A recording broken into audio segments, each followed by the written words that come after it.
La drague directe, pure et dure, pas de censure. Bienvenue dans le Coach Drague Podcast. Qu'est-ce que Henry Ford peut nous apprendre sur la séduction? Chers auditeurs, dans cet épisode du Coach Drague Podcast, nous allons parler de comment appliquer le principe de la division du travail dans le contexte de la drague et des rencontres. Découper la drague en morceaux, en phases, et te concentrer sur une seule phase pendant une période a plein d'avantages surprenants. Tu obtiendras plus de résultats, un gain de temps, un apprentissage accéléré, plus de créativité et ainsi de suite. Mais cette division du travail, ce découpage contient également des risques. Et dans cet épisode du Coach Drague Podcast, nous allons parler de ces risques et de comment les minimiser.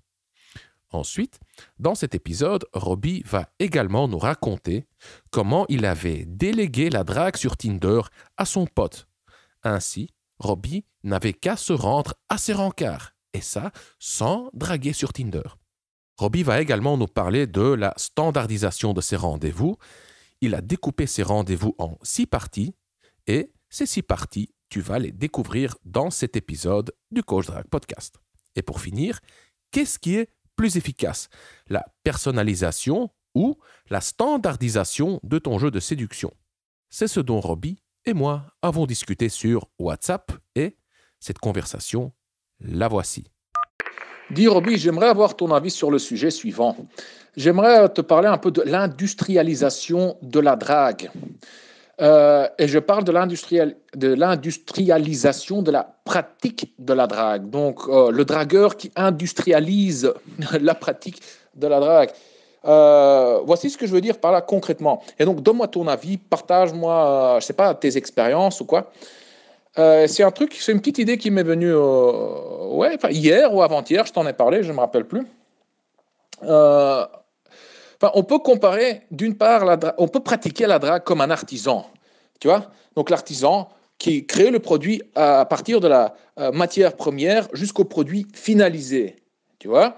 Donc, concrètement, dans la drague, ça serait le dragueur qui aborde la fille, qui prend le numéro, qui change des textos avec la fille, qui fixe le rencard, qui va en rencard, qui ensuite, lors du rencard, essaye d'instaurer de l'intimité, ainsi de suite. Bref, c'est le dragueur qui parcourt les phases de séduction. Et donc, le dragueur peut faire ça simultanément avec 2, 3, 4, 5 filles, selon ses compétences, selon son agenda, etc. Mais donc, voilà. Maintenant, si on applique le principe de Henry Ford, tu vois, de l'industrialisation, le principe de la division du travail sur la drague, voici ce que ça donnerait. Donc, au lieu, comme l'artisan, d'interagir avec quelques filles simultanément, en parallèle, tu vois, de parcourir les étapes de A à Z avec chaque fille, simultanément, en parallèle, c'est de diviser donc le travail. Et donc, c'est de se concentrer sur une phase du processus, hein, vraiment comme la division du travail, quoi. Et donc, une semaine, tu fais que récolter les numéros. Tu prends un max de numéros. Deuxième semaine, bam, l'échange de textos. Donc, tu fais que interagir avec des gonzesses par texto, par Facebook, messagerie, enfin, tu vois le truc. Hop, troisième semaine, que des rencarts. Maintenant, écoute, ça peut sonner très matérialiste, tu vois. Ça peut sonner très réducteur, tu vois. Tu réduis vraiment les rencontres, l'amour et tout ça à de la pure consommation, tu vois. Ça rend le truc vraiment vide. Tu vois, juste de la pure consommation, tu vois. C'est encore, plus. Oui, ça sonne très capitaliste comme ça, tu vois. Mais tu sais, si on... comment dire? Si on met de côté les jugements, tu vois,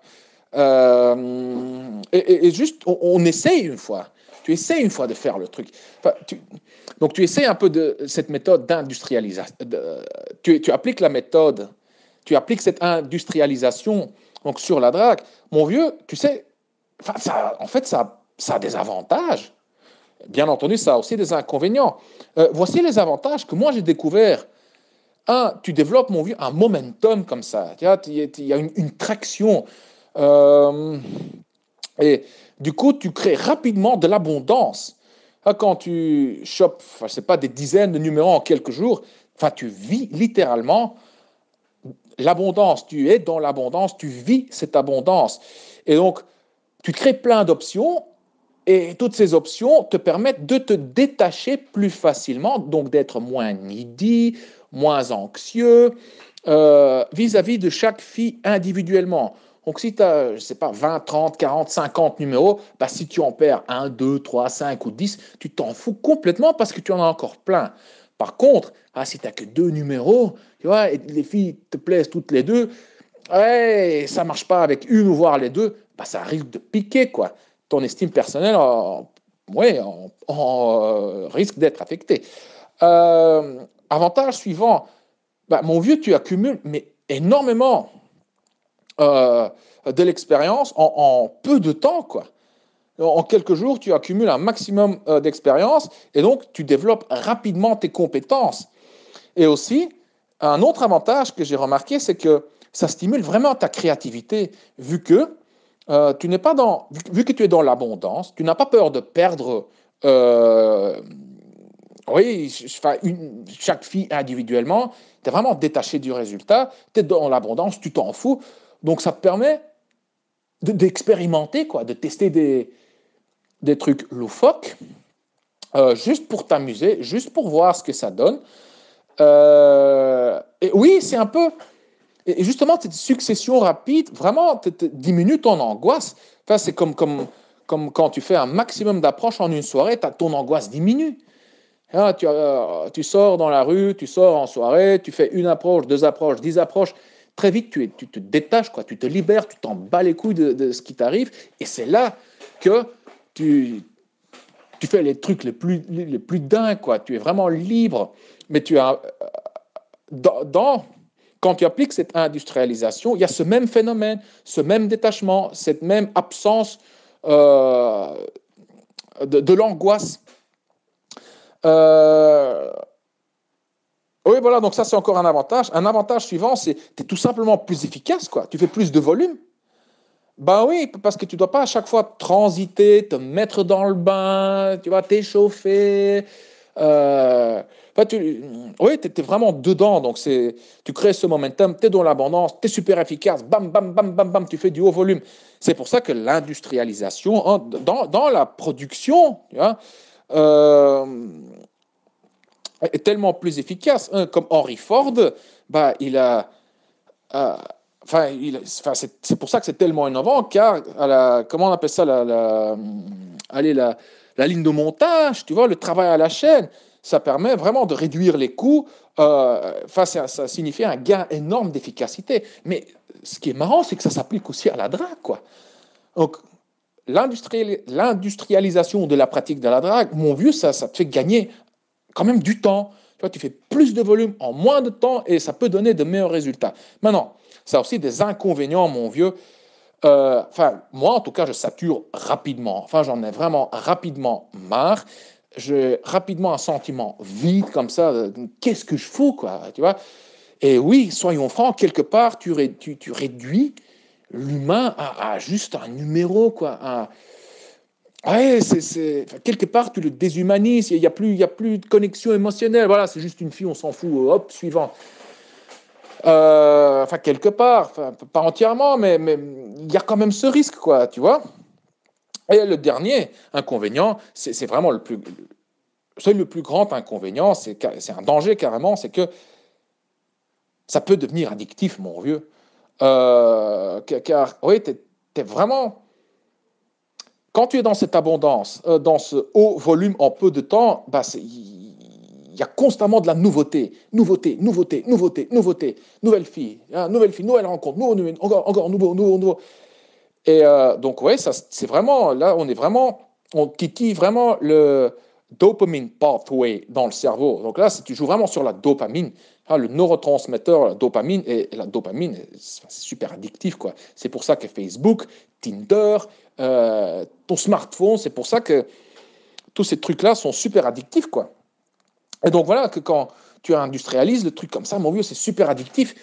Donc tu as plein de messages, tu as plein de succès, tu as plein de rencarts. Et si tu tombes dans un vide à un moment, de quand ça s'arrête, tu vois, au début, mon vieux, tu vas vraiment avoir peur, quoi.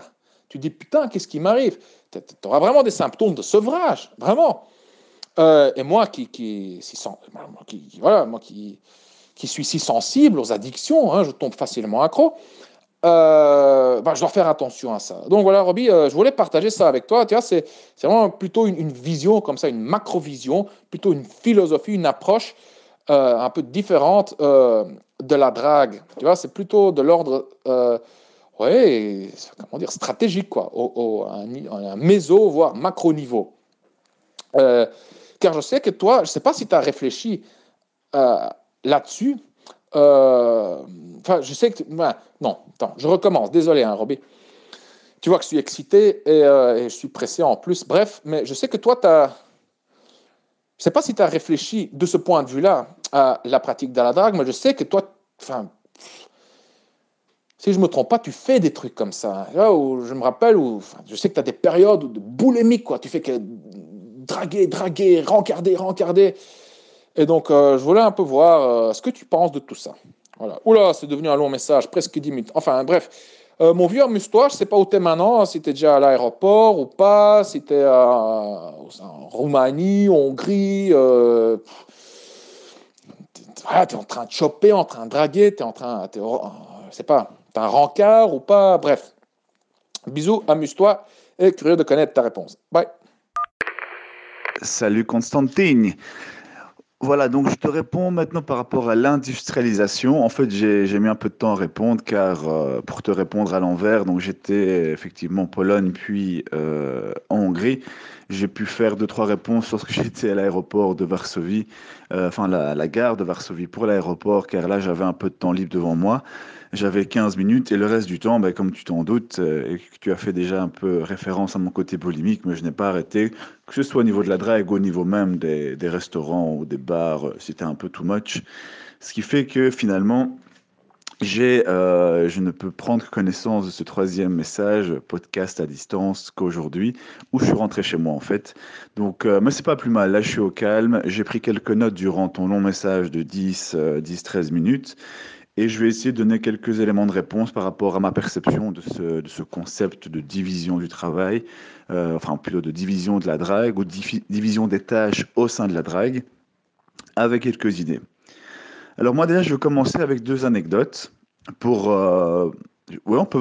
pour continuer un peu dans cette vision du division du travail qui est vraiment quelque chose que je n'ai pas expérimenté à outrance. Donc, je donne vraiment ça à titre anecdotique parce que je l'ai fait, en tout cas pour un exemple, je l'ai fait seulement une partie. Mais ça donne vraiment encore plus de lumière à ce que tu voulais dire par la division du travail pour optimiser pas mal de choses. La première anecdote, c'est quand j'ai travaillé à Cracovie, donc j'ai travaillé un an en Pologne. Et alors, j'avais avec un ami à moi, dragueur, on avait une envie de faire un test particulier. Comme ça, moi, ça m'évitait de devoir draguer. C'était sur Tinder. Et ça m'évitait de voir moi draguer, en fait. Ce qu'il faisait, c'est il avait des matchs sur Cracovie, donc des filles sur Cracovie, mais avec son profil.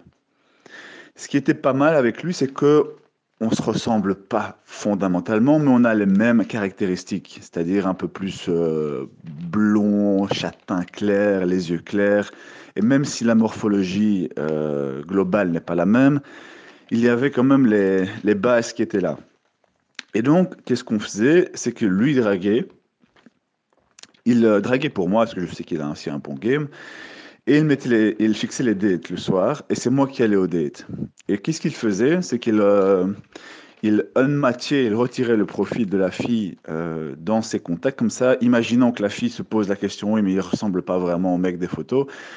et qu'elle, pendant un court instant toilette, aille aux toilettes, elle voit que le match a été retiré. Donc, elle ne peut pas se rappeler des photos. Donc, elle doit quelque part accepter pour éviter une dissonance cognitive que le mec qui est en face, c'est bien le mec avec qui elle parlait. Et bien sûr, lui, qu'est-ce qu'il faisait? Je faisais un peu mes devoirs 5 minutes avant la date. Il m'envoyait la conversation avec la fille. Comme ça, je savais un peu de quoi ils allaient parler. Et j'utilisais les éléments, 2, 3 éléments de la conversation pour vraiment consolider le fait que oui, c'était bien moi. C'était une chose qu'on faisait et ça permettait quelque part de moi gagner du temps. Je n'avais pas tout le temps, j'avais déjà trop de dossiers.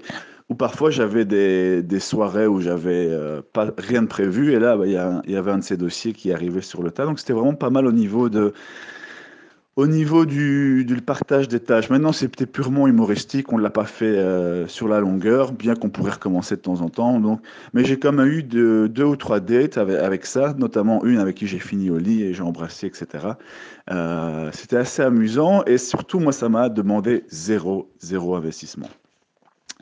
La deuxième anecdote, c'est quelque chose qu'on n'a pas encore fait. Donc, c'est purement théorique, je le mets directement en avant. C'est en fait, tu sais, moi, je suis un grand adepte des scripts. Et d'ailleurs, ça répond aussi à ta question d'industrialisation. Quand je vois comment mes approches se passent, quand je vois comment mes rendez-vous se passent, ça suit toujours un même schéma. Donc, même sur maintenant de plus en plus sur le online dating, et je dirais même surtout sur le online dating, donc tout ce qui est sur la drague sur Internet, j'ai un document à force de pratique de script.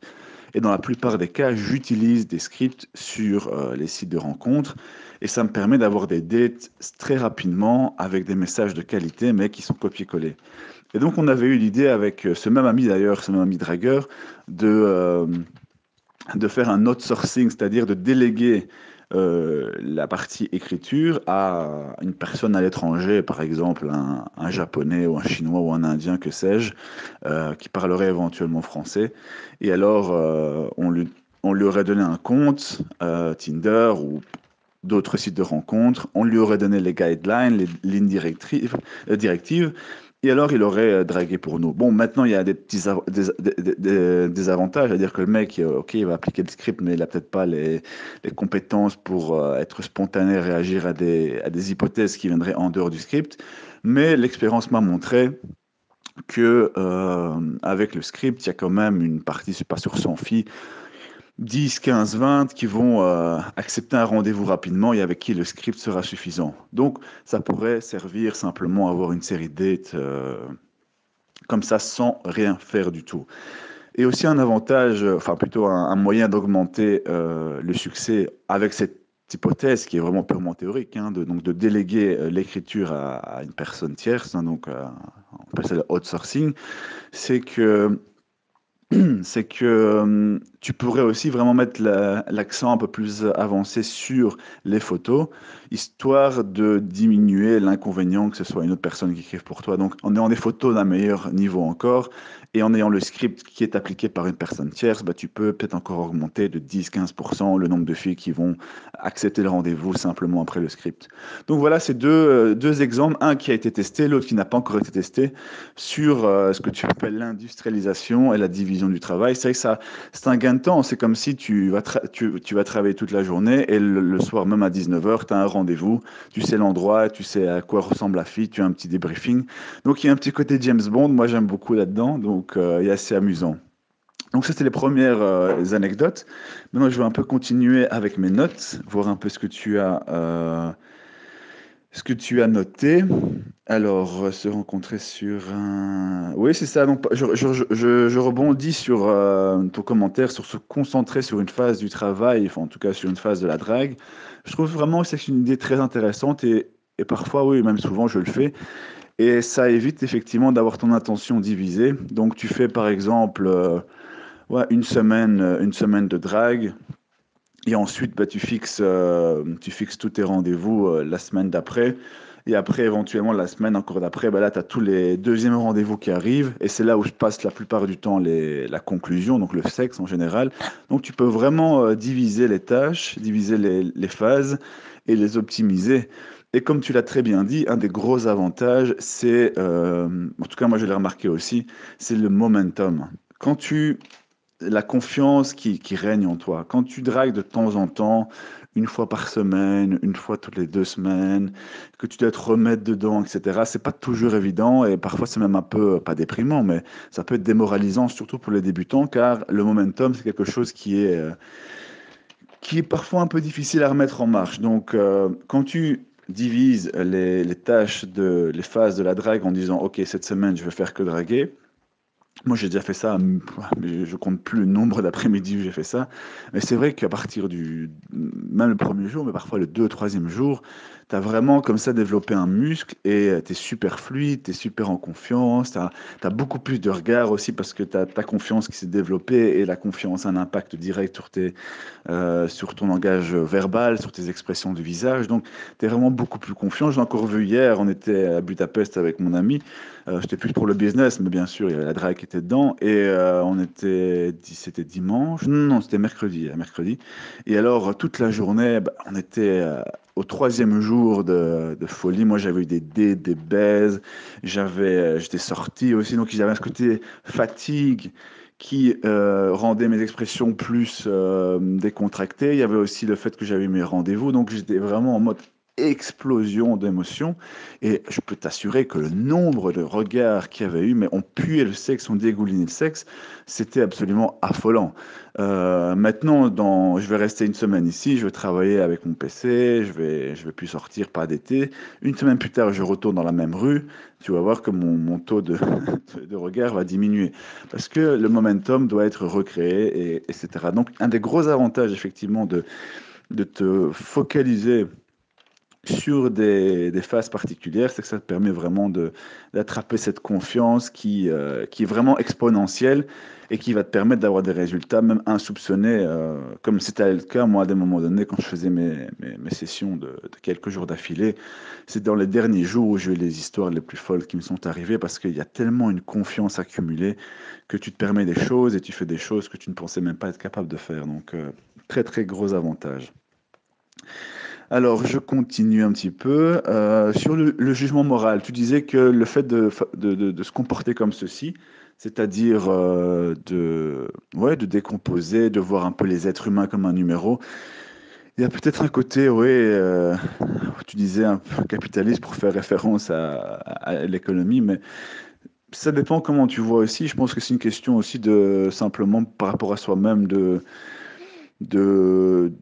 comment dire ça, de ton propre mindset. Moi, quand je le fais, j'ai pas l'impression particulièrement de voir les filles comme le numéro. Certaines, oui, parce que tu sais dès le début que tu vas pas pouvoir plus que peut-être du bon cul avec elles, etc. Mais la plupart du temps, j'aborde comme les filles d'un niveau qui me plaît suffisamment. Et donc, j'ai quand même tendance voilà, essayer de vivre l'interaction, etc. Donc moi, je me considère pas trop comme ça. Je vois pas vraiment de mal à ça, surtout que je vois ça comme un filtre. Et je sais que, honnêtement, surtout maintenant, aujourd'hui, avec les sites de rencontres et tout ça, il y a pas mal de filles qui sont aussi dans cette période. Et c'est pas pour autant que ce sont des sous-êtres ou des êtres maléfiques. C'est juste une conséquence du temps actuel avec la multiplication des distractions, des possibilités de rencontres. Et donc voilà, moi je vois simplement ça, comme un filtre. Et donc ouais, moi là-dessus, j'ai pas vraiment de jugement de morale. C'est une question de propre mindset. Il faut un peu se détacher de cette croyance peut-être qui est actuellement là en disant oui, il faut pas traiter les femmes comme des objets. Mais à la fin, c'est une question de comment toi tu te comportes. C'est pas comment tu le fais. C'est pas le fait de faire l'industrialisation ou d'avoir 10 dates la même semaine qui va faire. Tu vas être un mec. Dénué de tout ce sens moral, c'est plutôt comment tu vas te comporter dans les rendez-vous. Moi, je connais pas mal d'amis dragueurs qui sont vraiment vraiment des ordures complètes, mais vraiment des ordures. Ils sont là vraiment là pour humilier parfois les filles. Bon, là, même si lui faisait, si imaginons qu'il faisait qu'une date par semaine, ça resterait une ordure, quoi, tu vois. Donc, moi, j'ai pas trop de problème à faire ça parce que je sais que je prends vraiment du bon temps avec les filles. On s'amuse, c'est vraiment de passer de bonnes dates bien sexuellement chargées avec du bon vin et bref, moi je vois ça de manière positive et je fais passer un bon moment à la fille, donc là le jugement moral il est absolument pas négatif de mon côté.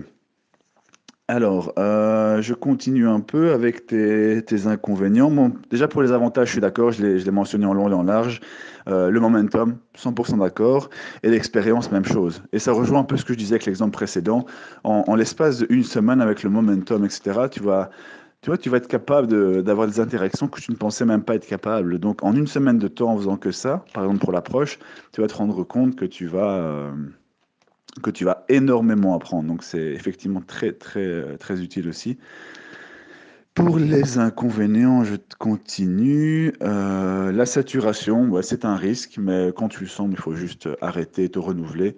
Moi, j'ai souvent ça aussi. Je suis excité comme ça et comme un fou, surtout au niveau des baises.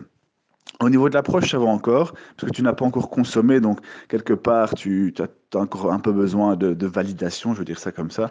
Donc, tu peux continuer à aborder pendant 5 6 jours. Par contre, quand j'ai 2 3 baises d'affilée, moi, généralement, même déjà après 2 baises, le troisième jour, le quatrième jour, j'ai plus envie. J'ai juste envie de rester chez moi, de regarder un film, me reposer, parce que voilà, j'ai pas une libido de malade. Donc j'aime bien le jeu, j'aime bien tout ce qui se passe avant, j'aime bien le sexe à fond bien sûr, et c'est généralement très intense.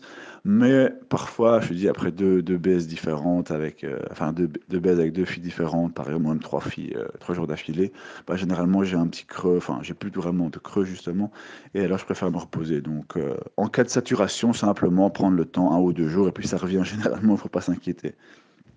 Et l'addiction, ouais, ça c'est classique, hein, mais encore une fois, c'est un peu une introspection à faire de temps en temps. À partir du moment où tu es conscient d'une certaine addiction, bah, tu peux la contrôler. J'en parle d'ailleurs dans ma formation, le script, en disant comment faire pour, si jamais tu sens qu'une addiction arrive. Mais voilà, ça c'est un sujet à part, donc à la limite, je te laisserai développer ça un peu plus tard. Je vois si j'ai pas d'autres.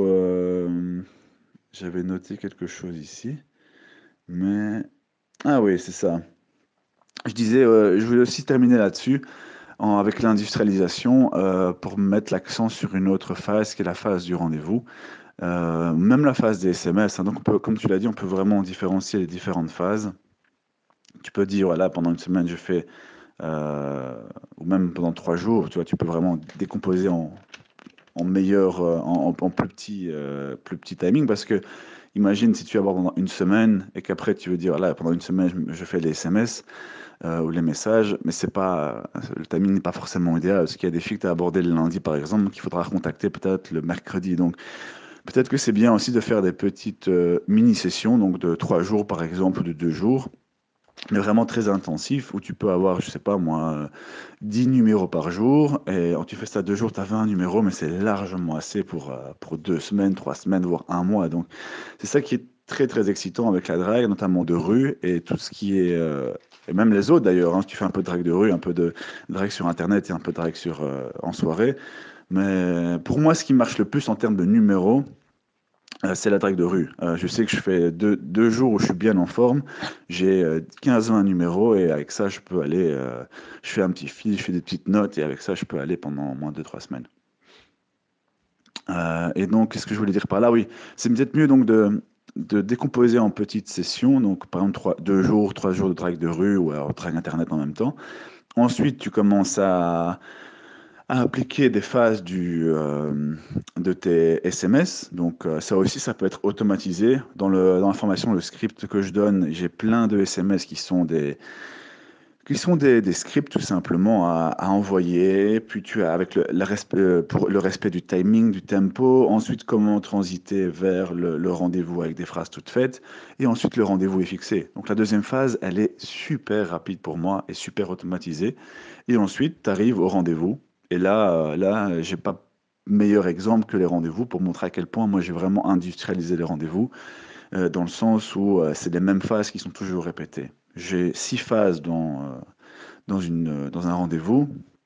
Il y a une phase qui sur l'endroit, l'importance de l'endroit, une phase sur l'importance et l'impact de l'habillement, une phase très importante qui est la discussion, comment installer des discussions intimes, une phase sur des jeux intimes qui permettent de parler de cul, de sexe et de choses plus intimes avec la fille, une phase contact physique et une phase pour essayer de la ramener chez elle ou chez toi. Donc ça, c'est on ne peut plus industrialisé et j'ai encore réussi une série de dates durant mes 10 jours à l'étranger et à chaque fois, c'était comme ça. Que la fille ait 18 ans, que la fille ait 45 ans, toujours de la même manière et les résultats sont à la clé. Donc moi, je pense que c'est très positif d'industrialiser, car tu laisses très peu de place à ta propre... je ne sais pas si je peux dire ça comme ça, mais euh, disons que tu sais ce qui fonctionne. Et ça, quand ça fonctionne, tu dois l'appliquer. Même si parfois tu es tenté de dire oui, mais avec cette fille-là, il faut se comporter de manière différente, etc. Ben, généralement, c'est quand ça commence à foirer, c'est quand tu commences à poser trop de questions ou que tu commences à un peu trop dévier de tes schémas habituels. Je ne dis pas qu'il faut être des robots, je suis bien sûr super spontané, je m'adapte à la situation, mais la structure de base est toujours la même et elle est répétée de manière industrielle, car tu peux aussi pas te permettre ça aussi, c'est une question à la réponse. Si tu dragues une fille tous les 6 mois ou tous les mois et que tu as une date avec elle, bah, tu peux te permettre de quasi la personnaliser à l'infini, même si c'est pas forcément optimal. Ça veut pas dire que c'est personnalisé à 100%. Moi, je vois des mecs qui ont encore vu des mecs en date quand j'étais moi-même en date, et il y a des erreurs qui sont fondamentales, mais qu'ils font toujours. Et pourtant, le mec, je pense pas que ce soit une machine enfin, je les connais pas, mais la façon dont j'ai vu les mecs, je me dis, bah, eux, c'est pas des machines à draguer, c'est évident. Mais c'est pas pour autant que ça va être plus efficace. Peut-être que le mec va faire 3 4 dates et même qu'il va pas la baiser. Alors que moi, ok, j'industrialise, mais en même temps, je suis quand même assez. Je te dis, je suis heureux d'être en date, je peux passer un bon moment, etc. Mais je sais que après une, deux, trois dates au grand maximum, 3 dates pour les plus difficiles, ben voilà, c'est terminé et j'ai terminé avec la fille. Donc, ça veut pas dire que plus tu personnalises, plus ça va aller mieux non plus. Donc, si ça, justement, et on fait encore le parallèle avec, et après je termine là-dessus, on fait encore le parallèle avec l'aspect économique. Tu as pris l'exemple des chaînes de montage, etc., ou même les grandes entreprises. S'il y a des processus, des automatisations au sein de ces entreprises, parce que ça fonctionne.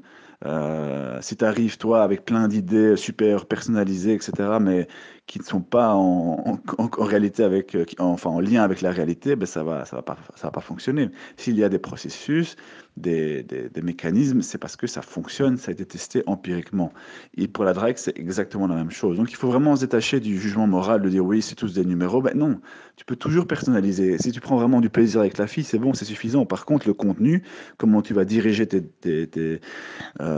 vie sentimentale, à savoir aborder en rue avec ça, envoyer des SMS avec ça, c'est juste un filtre et ça te permet aussi de gagner du temps. Et moi, je vois pas ça de manière de manière péjorative, pardon, car je sais que c'est un filtre et que je peux pas me permettre de personnaliser avec chaque fille, c'est impossible au niveau du timing. Par contre, après 2 3 dates, quand tu te rends compte que la fille te plaît vraiment et que tu es passé outre ton côté industriel, mécanisation, etc., là, tu peux commencer à avoir une manière plus personnalisée avec cette fille en particulier. Mais quand il s'agit des premiers moments, des premiers rendez-vous, comment rencontrer, comment la séduire, franchement, 100% d'accord avec ton phénomène de la division des tâches, de l'industrialisation, de la mécanisation, de la répétition, appelons ça comme on veut. Et je termine là-dessus.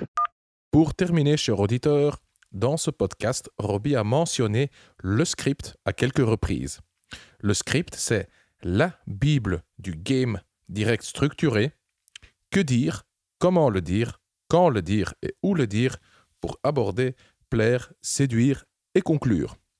Le script est une formation constituée de 7 modules.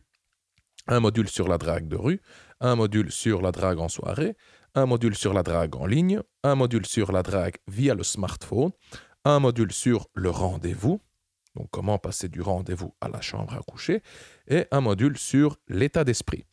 Pour chaque environnement, la rue, les bars, le smartphone, la drague en ligne, le rendez-vous, etc., tu recevras des phrases toutes faites pour passer de l'approche à la conclusion. Tu ne sais pas quoi dire pour séduire une fille? Le script te donne la solution. Tu trouveras le lien vers le script en dessous de ce podcast dans la description. Et si tu as aimé cet épisode et si tu souhaites donner un coup de pouce au Coach Drag Podcast, la meilleure chose que tu puisses faire, c'est de laisser une évaluation de 5 étoiles sur iTunes. Ça ne prend que 30 secondes environ.